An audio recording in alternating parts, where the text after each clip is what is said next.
স্বাস্থ্যসেবা জনগণের কাছে সহজলভ্য ও দ্রুততার সঙ্গে পৌঁছে দিতে কাজ করছে সরকার। বিকেলে মেডিকেল ও ডেন্টাল কলেজগুলোর ছাত্র দলের সাবেক নেতাদের সাথে ইফতার মাহফিলে কথা বলেন সমাজ কল্যাণ ও মহিলা ও শিশু বিষয়ক মন্ত্রী AZM জাহিদ হোসেন।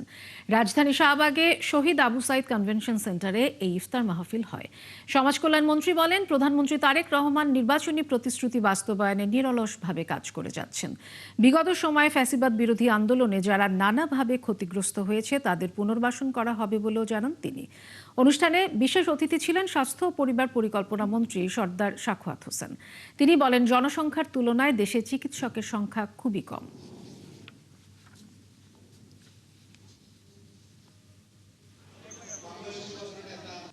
আগামী দিনে বাংলাদেশের স্বাস্থ্য ব্যবস্থা আরও জনগণের কাছে অধিকতর গ্রহণযোগ্য করার জন্য সবাই জনাব সর্দার সাখাওয়াত হোসেন বকুল সহ বিএনপির হাত তথা জনাব তারেক রহমানের হাতকে শক্তিশালী করবেন।